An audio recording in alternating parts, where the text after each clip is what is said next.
So hello everyone, this is your lecture number 2, जो कि मैंने आपको पहले भी बताया है कि आपके लिए जो इंपॉर्टेंट चीज़ें हैं वो हम डिस्कस करेंगे यहाँ पे।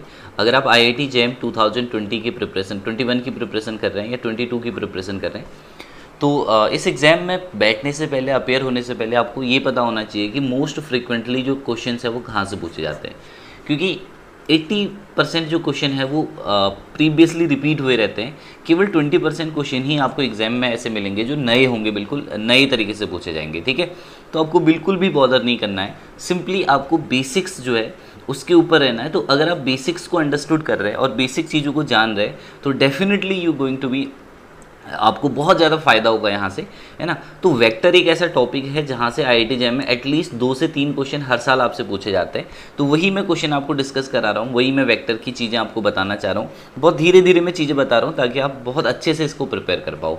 तो लेक्चर 1 में पहले ही डिस्कस कर चुका हूँ, जहाँ पर मैंने ट्रिपल प्रोडक्ट और उसके यूजेज में सिखा चुका हूँ आपको। आज मैं जो है वेक्टर का पार्ट 2 डिस्कस करूँगा, और मैं आज जो डिस्कशन करने वाला हूँ वेक्टर के अंदर वो डिस्कस करने वाला हूँ ग्रेडियंट के बारे में। दो ग्रेडियंट होता है, कर्ल होता है, डाइवर्जेंस होता है। तो इस लेक्चर के अंदर केवल ग्रेडियंट एंड डायरेक्शन डेरिवेटिव्स जो होता है वो समझाया जाएगा आपको। ठीक है प्यारे बच्चों, तो चलिए स्टार्ट करते हैं ग्रेडियंट की कहानी को। क्या होता है gradient? Since you know that, since we having a operator del, है ना, this is your delta operator, और इसको नेबुला भी कहते हैं। तो delta operator is a three dimensional partial derivative होता है। ठीक है, पार्शियल डेरिवेटिव जो है वो है ये, है ना। This is nothing, this is क्या है, एक ऑपरेटर है सिंपली, है ना, एक वेक्टर ऑपरेटर है जो कि आप 3 डायमेंशन में डिफाइन कर रहे होते हैं। समझ पा रहे हो बात को? तो डेल इक्वल टू जो होता है आपके पास वो होता है del upon del x i plus del upon del y j, okay, और plus del upon del z के। ये एक ऑपरेटर है, ये उसकी कंडीशन है। मतलब डेल्टा जो ऑपरेटर है ना, उसको आप ऐसे रिप्रेजेंट करते हो एक्स वाई और जेड के रिस्पेक्ट में। This is your delta operator. I hope each one of you getting the point. बहुत बेसिक से समझ पा रहे होगे इस बात को। तो डेल्टा किसी फंक्शन के साथ कैसे मल्टीप्लाई है, इस बात पे डिपेंडेंट करता है कि आप उसको ग्रेडियंट कहेंगे, कर्ल कहेंगे या डाइवर्जेंस कहेंगे। अगर आप डेल को डेल के साथ डॉट में लिखेंगे तो डेल स्क्वायर बन जाएगा ऑब्वियसली। तो डेल स्क्वायर को आप क्या लिख सकते हैं? Del square upon del x square, del square upon del y square plus del square upon del z square, है ना। डेल को आप ऐसे लिख सकते हो ना, डेल्टा इज ऑपरेटर, तो ऑपरेटर को आप एक्स वाई जेड के रिस्पेक्ट में बहुत ईजिली लिख पा रहे हैं यहाँ पे। दिस इज कॉल्ड लाप्लास, है ना। डेल स्क्वायर को क्या कहते हैं? लाप्लास ऑपरेटर, है ना, लाप्लास ऑपरेटर कहा जाता है इसको, लाप्लाशियन ऑपरेटर है। ओके, तो डेल को जब आप किसी फंक्शन के साथ मल्टीप्लाई करते हैं, when your delta multiply with some function, ठीक है, और ये अगर जीरो आ जाए तो इसको कहते हैं लाप्लास कंडीशन कहते हैं, है ना। This is your Laplace condition. यानी कि अगर किसी स्केलर फंक्शन का लाप्लास ऑपरेटर के साथ मल्टीप्लाई कर रहे हैं अगर आप सिंपली, तो it become zero. That mean phi is a scalar function, scalar surface है, मतलब phi is a scalar function. Okay, vector function नहीं है, एक स्केलर फंक्शन है। तो जब आप इसका डॉट निकाल रहे हो ना, तो ये जीरो, इसका मल्टीप्लाई कर रहे हो डेल स्क्वायर के साथ, तो ये जीरो आ जा रहा है। तो ये फाई जो है यहाँ पे हार्मोनिक फंक्शन कहलाता है ना। ये हार्मोनिक फंक्शन की कंडीशन होती है। Your phi is harmonic function अगर वो लाप्लास कंडीशन को सेटिस्फाई कर रहा है। इससे IIT JEM में क्वेश्चन आया था। और कोई भी फंक्शन याद रखिए, any function, I am telling you, any function, ठीक है मेरे बच्चों, any function which satisfy, okay, which satisfied Laplace condition, है ना, लाप्लास कंडीशन, उसका जो डेल होता है, कोई भी फंक्शन जो लाप्लास कंडीशन को सेटिस्फाई करता है, तो उसका ग्रेड फाई हमेशा जो होता है, उस फंक्शन का अगर आप ग्रेड फाइंड करेंगे, ठीक है, ग्रेड फाई जो होगा उस फंक्शन का, ये क्या होगा यहाँ पे? सोलिनॉइडल भी होगा एज वेल एज इरोटेशनल भी होगा। तो ये क्वेश्चन IIT JEM में पूछा जा चुका है कि अगर किसी फंक्शन का डेल स्क्वायर फाई जीरो है तो उसका ग्रेड फाई क्या होगा? सोलिनॉइडल होगा या इरोटेशनल होगा। तो दोनों कंडीशन को ये सेटिस्फाई कर रहा होता है पहले से ही। ठीक है प्यारे बच्चों, तो ये बात ध्यान रखिएगा। दूसरी चीज़ मैं आपको समझाता हूँ, जो आपका ग्रेडियंट होता है ना। तो ग्रेडियंट को बहुत ईजिली समझिए, क्योंकि one of the most important topic है आपके JEM के प्रोस्पेक्टिव से। ग्रेडियंट ऑफ अ फंक्शन, ठीक है, ग्रेडियंट ऑफ स्केलर फील्ड, है ना, किसी भी स्केलर फंक्शन का ही निकलता है ग्रेडियंट, वेक्टर का नहीं निकलता है। तो अगर आप किसी फंक्शन को डेल के साथ सिंपली मल्टीप्लाई कर रहे हैं तो इसको पढ़ते हैं grad of phi. Okay, you having a scalar function, scalar surface जो कि फाई से रिप्रेजेंट हो रही है।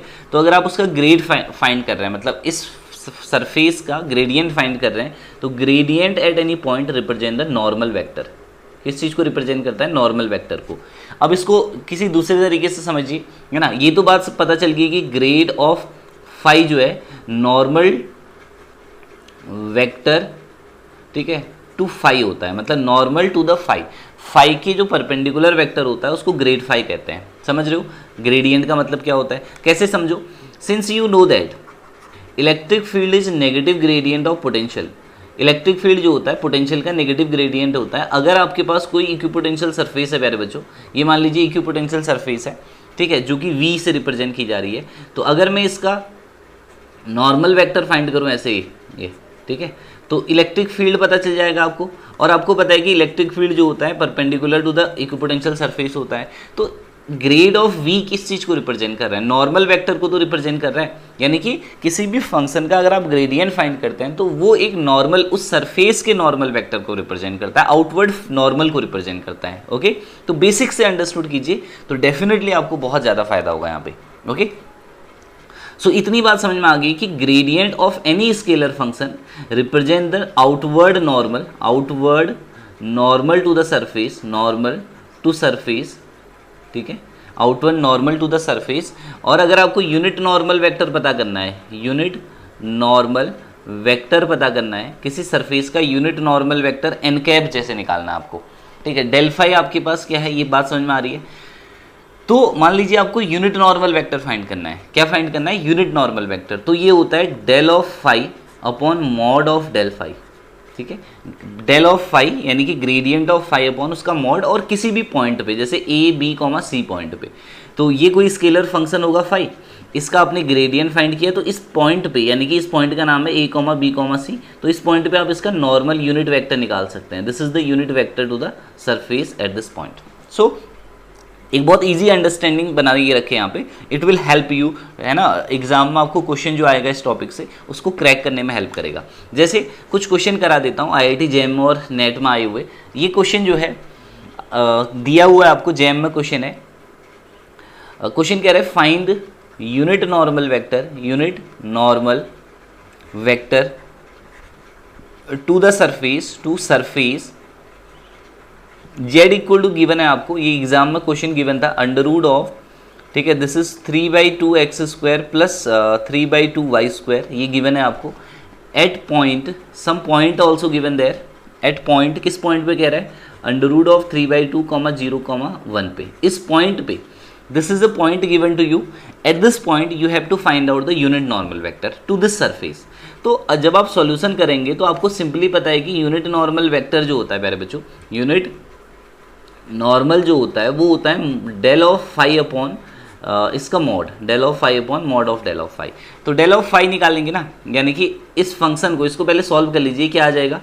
2z² minus 3x² minus 3y² is equal to 0। तो इसका ग्रेडियंट फाइंड कर लीजिए इस फंक्शन का, this is your function phi. तो ग्रेडियंट ऑफ फाई फाइंड करेंगे तो इसको x के रिस्पेक्ट में डिफ्रेंशिएट करना है पहली बार, तो 6xi कैप हो जाएगा, 6yj कैप हो जाएगा, और plus 2 to 4z k cap हो जाएगा। मतलब डेल ऑफ फाई फाइंड करेंगे ना, तो ये बहुत बेसिकली आपके पास निकल जाएगा कि डेल ऑफ फाई करके minus 6xi, 6yj, 6z, 4z k, ठीक है। This is the value of gradient of phi. Got my point? So you have to find out the unit normal vector. So this comes out to be 6 into what is the value of x? Root 3/2, okay, I, और y 0, तो it becomes 0 plus 4 k cap upon इसका mod find out कर लीजिए। तो I hope ये mod जो हो जाएगा 54 प्लस 16 हो जाएगा ना, यानी कि 70 आ जाएगा यहाँ पे। तो ये बहुत इजी तरीका है, मतलब आपको ऑप्शन गिवन था इस क्वेश्चन में, तो आप इसका सॉल्यूशन भी निकाल सकते थे। पहली बात ये ऐसे निकालता है यूनिट नॉर्मल वेक्टर, ठीक है। तो I hope it is clear to each one of you, आपको सबको समझ में आ गया होगा ये। दूसरी जो चीज़ आती है वो आती है डायरेक्शन डेरिवेटिव, ठीक है, डायरेक्शन डेरिवेटिव।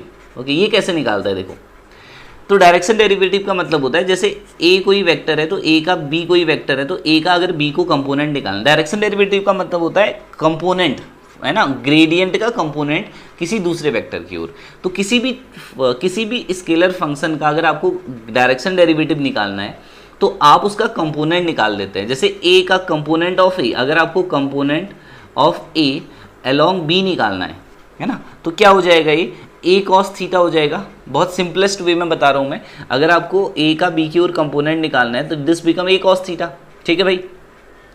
तो इन सिमिलर मैनर है ना, you can say that in similar manner है ना, अगर आप इस सिमिलरिटी अगर यहाँ से लेके चल रहे हैं, सिमिलर मैनर में अगर लेके चल रहे हैं है ना, सिमिलर मैनर यहाँ से लेके चल रहे हैं, तो समझिए क्या कह रहा हूँ मैं आपको।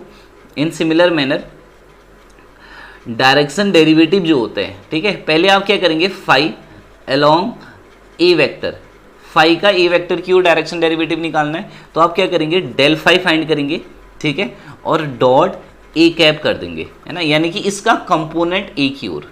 इट इज सिंपली नथिंग, ये क्या है, डेल कॉस ऑफ थीटा है होने को, इसी को आप इस फॉर्म में लिख रहे हैं। तो direction derivative of a function, whenever question ask for finding the direction derivative, तो आप क्या करोगे, del phi dot a cap की जगह क्या लिख सकते हैं, a vector upon mod of a. तो this is the direction derivative of phi along a vector.